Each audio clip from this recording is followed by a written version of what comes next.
Hi everyone, my name is Leanne and today I'm going to be doing the Read Like a Librarian tag, which was created by Jen the Librarian. I will leave her original tag linked down below in the description so you can check it out. I'm so excited to do this tag. I've never been a librarian, but I used to be a bookseller. And a lot of these questions are like, what book would you pick for this particular purpose? And it awoke something from the depths of my little bookseller soul. I loved those moments where someone would come into the shop and they were looking for a specific recommendation and I was like, oh, a challenge. It sounds so lame, but I just loved being put on the spot and having to come up with a little book recommendation for someone. I think I was a really great bookseller. And I think, you know, being a bookseller and being a librarian, they are different skill sets. There are different things you are kind of thinking about, but I think some of the skills that really overlap are being able to come up with a recommendation quick on your feet, being able to get to the gist of what someone actually wants, reading quite broadly, or at least having a broad awareness of what books are there, but also knowing your niches really well. The first question is really interesting, and that is,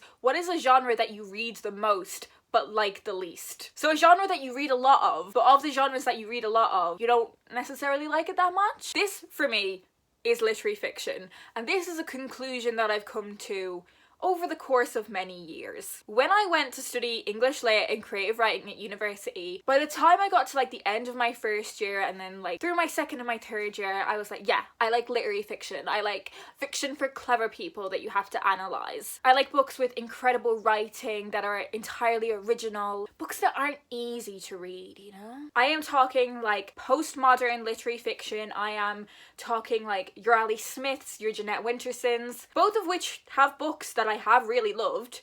Don't love all of their books, but that's what I mean. You know, there are a lot of literary fiction books that I do love, that I have enjoyed, that I would recommend, but I don't like it as much as I thought I did when I was like 20. I think I definitely prefer commercial books. And the word commercial is so weird, like it's tossed around as if it's a derogatory term. I think some people have this idea that like, oh, it's a book that lots of people liked. It can't be that good then if the masses like it. And just fuck off. There is an incredible skill in being able to write a book that such a broad range of people like, and I think that skill is so underrated. Anyway, the answer is, I do read a fair bit of literary fiction, but I don't love it as much as I once thought I did. The next question is there a book or an author or a genre that you wish people would read less? A little bit of my heart always broke whenever someone would come into the shop and buy a David Walliams book. I don't have many sort of gripes about the celebrity author. Traditionally published authors also go through an editing process which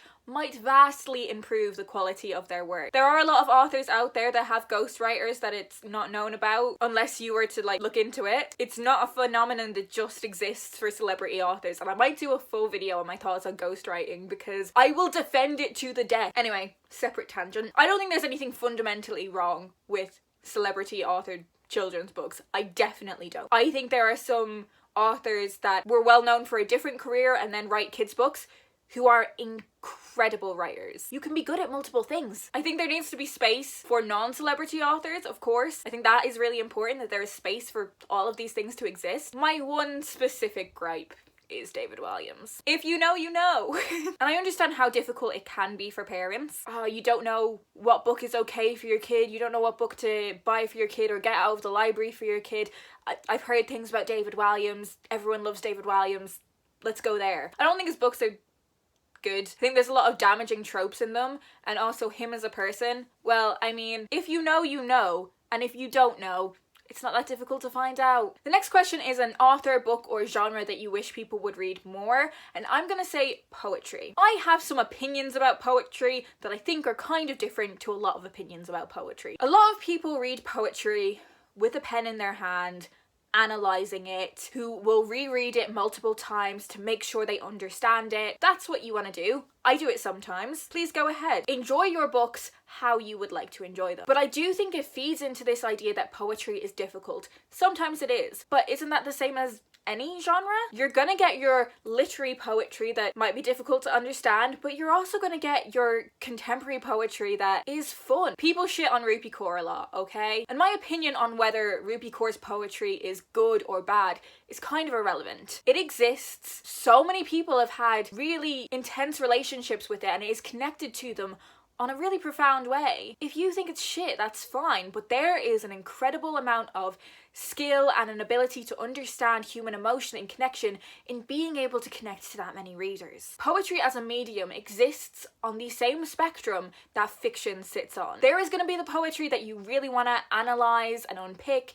There's going to be the kind of poetry that you read through in quite a breezy way. Maybe you didn't understand all of it, and that's fine. I fundamentally believe that you don't need to have fully understood a poetry collection to have enjoyed it, to have got something out of it. If you come away from a poetry collection feeling like, I don't really know what it was about, but I liked how some of the words sounded, completely valid reading experience. I think when people say they don't read poetry, that is completely fine. Like, if you don't want to read poetry, then don't.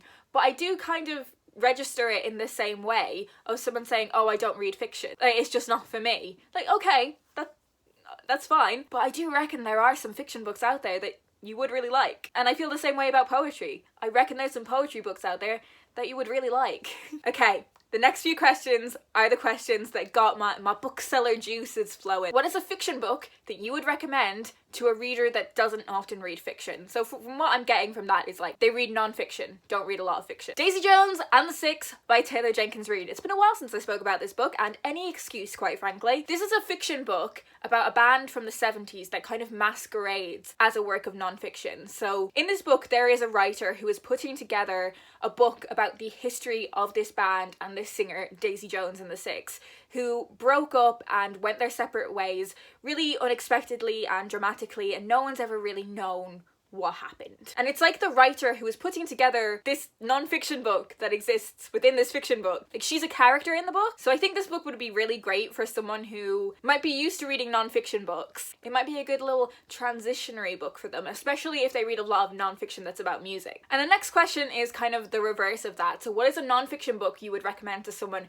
who doesn't read a lot of non-fiction? And for this, I've gone for Red Dust Road by Jackie Kay. This is Jackie Kay's memoir. Jackie Kay is most well known for being a poet. She's also a playwright, and I think she's written one novel. So her background is that she was adopted, so she is a mixed race person who grew up in Scotland, who had white parents, and this is her journey to finding her biological parents. Her biological mother is white Scottish, and her biological father is black and Nigerian. The way this is told kind of jumps around in the timeline or the chronology of her life, but it reads like fiction. Like, she's such a phenomenal writer that it feels like you're reading a fiction book. It feels like you're being told a story, and you know, you're being told the story of Jackie Kay's life. But I think if you're someone who assumes non-fiction is going to be quite dense if it reminds you of school, this is a fantastic book for you to read. The final question is super fun. It is, if you were setting up a book club that anyone of any age, for the sake of the argument, let's say over 18, any age, any gender, any background, you have to pick the first book.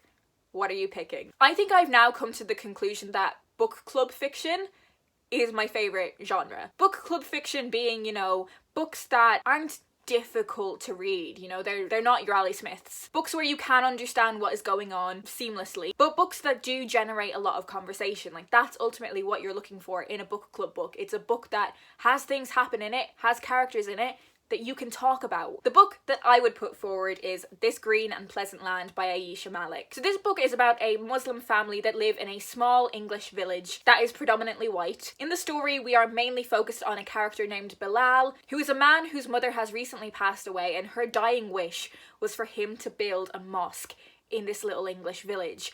When he decides he's going to do that, it ruffles a few feathers. People react to it in a lot of different ways. Some people are supportive of him, some people are kind of on the fence and unsure about the issue, and some people are fundamentally against the idea of there being a mosque in their village. And I think that does generate a lot of conversation points. I think that's one reason why it's a fantastic book club pick, but I think it's also appealing for a lot of different readers and a lot of different readers' interests. If you are someone who is interested in the race, cultural, religion aspect of it, then there will be something in this book for you. But also, if you're a reader who kind of just likes small town drama, then there's something in this book for you as well. If you're the kind of reader who's probably a bit of a curtain twitcher, this book is for you. I think it would just appeal to loads of different kinds of people, and I think it would be a fantastic book club pick that would generate a lot of really interesting conversation. There we have it. That is the tag. I loved this tag. Thank you so much to Jen for creating this tag. As I said, her channel will also be linked down below in the description. Do you have any thoughts on any of the books that I've mentioned in this video? Let me know in a comment down below. Or if you don't have anything specific to say, just leave me a little emoji so I know you're here. That's all I'm going to talk about today. I hope you guys are doing well, and I will talk to you in my next video.